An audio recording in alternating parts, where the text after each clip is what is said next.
ನಾವು ನಿಜವಾಗ್ಲೂ ನ್ಯಾಯ ಒದಗಿಸ್ಬೇಕು. ಮಹಿಳೆಯರಾಗಬೇಕು, ಹಾಗೆ ಬರಹಗಾರರು, ಕಾರ್ಮಿಕರು, ಯಾರಿಗೆ ಇದ್ರು. ಬಟ್ ಮಹಿಳೆಯರಿಗೆ ನಾವು ಒಂಟಿಯಾಗಿ ನಿಂತ್ಕೊಳ್ಳೋಕ್ಕಾಗಲ್ಲ. ನಮಗೆ ಸಂಘಟನೆ ಬೇಕು. ನಾವೆಲ್ಲರೂ ಕೂಡ ಒಂದೇ ಧ್ವನಿಲಿ ಗಟ್ಟಿಯಾಗಿ ನಿಂತ್ಕೋಬೇಕು ಅಂತ. ಸೊ ಅದಕ್ಕೆ ನಾನು ಯಾವುದೇ ಚಿತ್ರರಂಗದಲ್ಲಿ ಈ ಕೂಗು ಒಂಟಿಯಾಗಿ ಬಂದಿರ್ಬೋದು.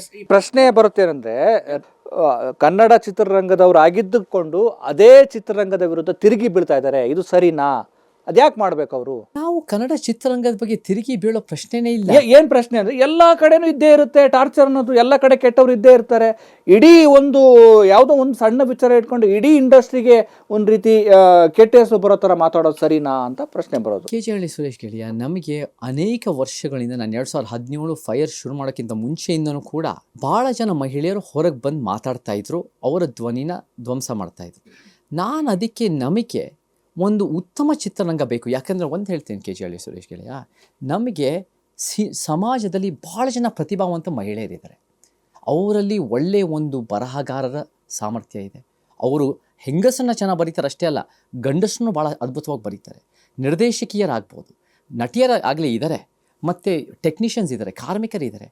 ಇವರೆಲ್ಲರಿಗೂ ನಮಗೆ ಸಿನಿಮಾ ರಂಗದಲ್ಲಿ ಒಂದು ಅವ್ರು ಬಂದು ಸೇರಿಕೊಂಡ್ರೆ ಒಂದು ಉತ್ತಮ ಚಿತ್ರರಂಗ ಆಗತ್ತೆ.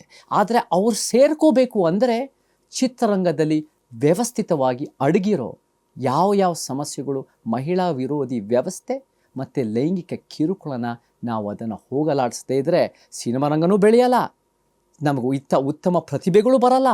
ಸಿನಿಮಾ ರಂಗದ ಆಳ್ತಿರೋ ವ್ಯವಸ್ಥೆ ಇನ್ನೂ ಬೇರೂರುತ್ತೆ. ಅದಕ್ಕಿಂತ ಮುಂಚೆ ನಾನು 2013, 14, 15 ಈ ವಿಚಾರಗಳು ಆದಷ್ಟು ನಾನು ಅಧ್ಯಯನ ಮಾಡ್ತಿದ್ದಾಗ, ನನಗೆ ಜನ ಬಂದು ಹೇಳ್ತಾ ಇದ್ದಾಗ, ಮಹಿಳೆಯರು ಹೇಳ್ಕೊಳ್ತಾ ಇದ್ದಾಗ, ನಾನೂ ಗಮನಿಸ್ತಾ ಇದ್ದಾಗ, ನಾನು ಭಾಳ ಚಿತ್ರರಂಗದಲ್ಲಿ ಭಾಳ ಪ್ರಭಾವಿ ವ್ಯಕ್ತಿಗಳ ಹತ್ರ ಹೋದೆ. ಈ ಥರ ವಿಚಾರ ಇದೆ, ನಾವು ಇದನ್ನು ಸರಿಪಡಿಸ್ಬೇಕು, ಏನಂತೀರಾ ಅಂದರೆ ಅವ್ರೇನು ಹೇಳೋರು ಅಂದರೆ, ನಮ್ಮ ಚಿತ್ರರಂಗದಲ್ಲಿ ಇಲ್ಲ ಅಂದ್ಬಿಡೋರು.